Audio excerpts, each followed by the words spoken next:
محترم سامعین السلام علیکم۔ آج کی اس ویڈیو کا عنوان ہے نماز ظہر و عصر یعنی سری نمازیں جن میں قرأت بالجہر نہیں ہوتی القرآن۔ اے ایمان والو، چاہیے کہ تم سے اجازت لیں تمہارے غلام اور جو تم میں ابھی جوانی کو نہ پہنچے 3 وقت صلاۃ فجر سے قبل اور ظہر میں جب تم کپڑے اتار دیتے ہو اور صلاۃ عشاء کے بعد یہ 3 وقت تمہارے پردے کے ہیں۔ سورہ نور آیت نمبر 58۔ مذکورہ آیت میں ظہر کے وقت کے ساتھ صلاۃ نہیں اور نہ ہی صلاۃ عصر کا ذکر ہے۔ القرآن۔ اے ایمان والو، صلاۃ کے نزدیک مت جاؤ جب تم نشے کی حالت میں ہو یہاں تک کہ تمہیں سمجھ نہ ہو کہ تم کیا کہہ رہے ہو۔ سورہ نساء آیت نمبر 43۔ مذکورہ آیت میں صلاۃ کے ساتھ گفتگو بات چیت جہر کا ذکر ہے جبکہ ظہر عصر کی نمازیں سری بغیر آواز کے ہیں۔ سری نمازوں کا استدلال صحیح بخاری ابن عباس نے کہا یہ آیت جب اتری جبکہ نبی مکے میں پوشیدہ تھے اور اسلام کی ابتدا تھی تو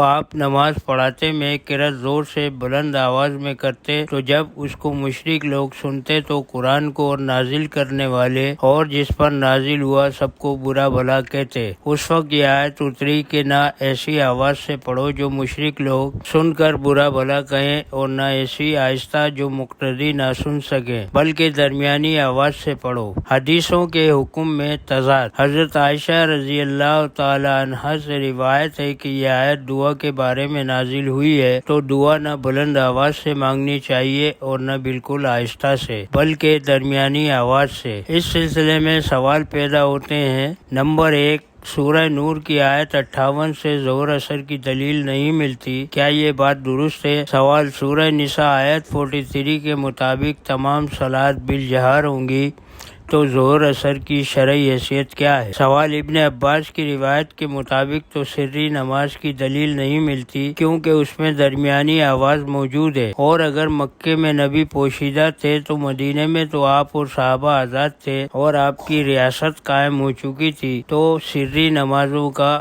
پھر کیا جواز ہے؟ سوال، ابن عباس کے قول اور حضرت عائشہ کے قول میں تضاد کس طرح دور ہوگا؟ ظہر عصر کی سری نمازوں کے بارے میں جو تحفظات اور سوالات پیدا ہوتے ہیں ان کے بارے میں ہم علماء کرام سے گزارش کرتے ہیں کہ وہ ہماری رہنمائی فرمائیں۔ والسلام۔